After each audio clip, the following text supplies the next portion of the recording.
Hello दोस्तों, हमारे Sushila kitchen के गीत में आप सबका बहुत बहुत स्वागत करते हैं, वेलकम करते हैं और अभिनंदन करते हैं। आज आप लोगों को एक बहुत जबरदस्त कजरी गीत सुनाने गौरा जा रहे और हैं।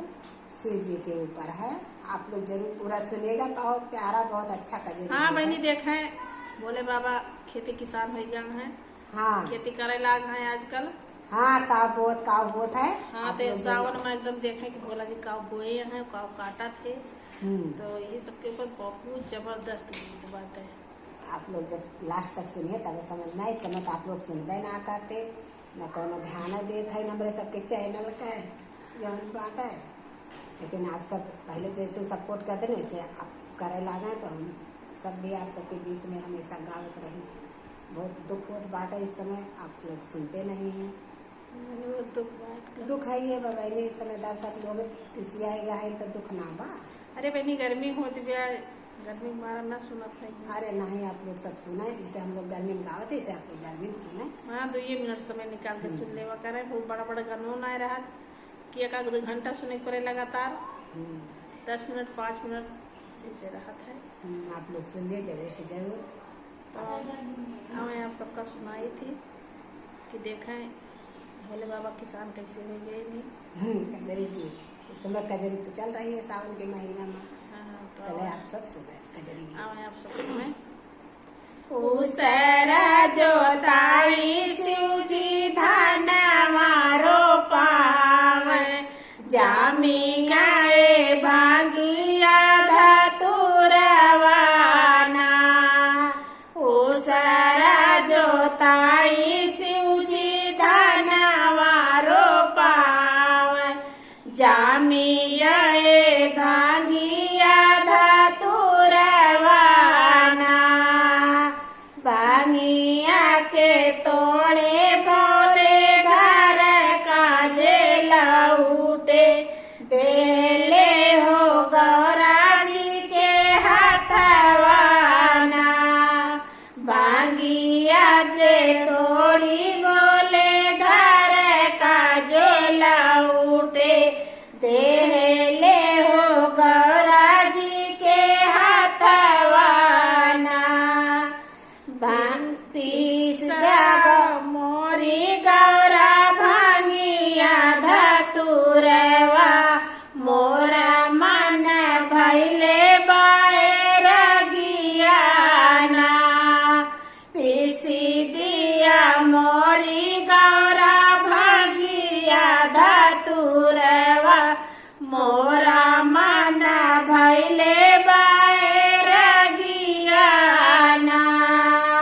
एक हाथे मोरी गौरा भागिया जो पीसा, दूजे हाथे पोछती लोरवाना।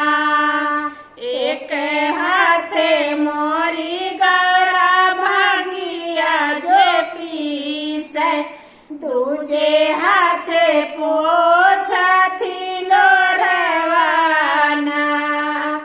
एक अरज शिव जी हमारा मानता, हाथ जोड़ी बाट अरजियाना। एक अरज शिव जी हमारा मानता, हाथ जोड़ी बाट अरजियाना।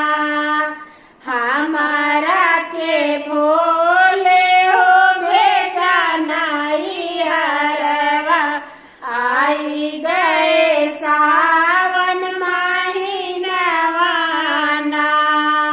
हमारा के भोले हो भेजा नहीं हरवा, आई गए सावन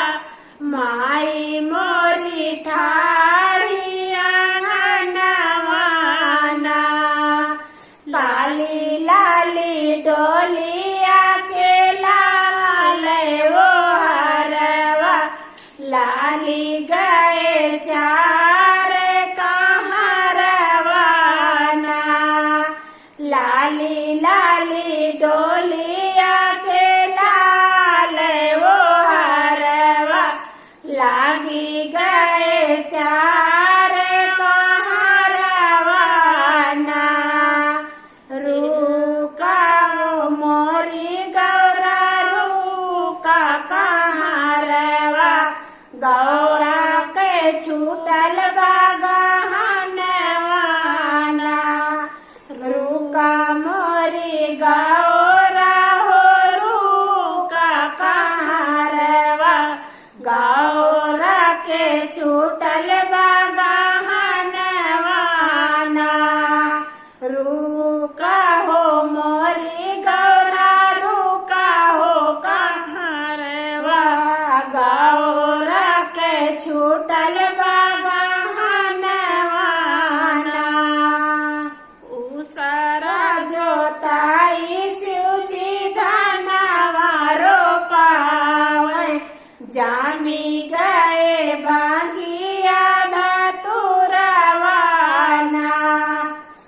उसरा जोताई शिवजी धनवा रोपावे, जामी गए भांगिया धतुरवाना। हेलो साथी, बहुत प्यारा बहुत अच्छा कजरी गीत है, आप लोग जरूर सुनिएगा। शिव जी क्या बवाते हैं, उनके खेत में क्या जाम जाता है, कमेंट के माध्यम से जरूर बताइएगा। फिर मिलेंगे आपको अगले गाने में, तब तक के लिए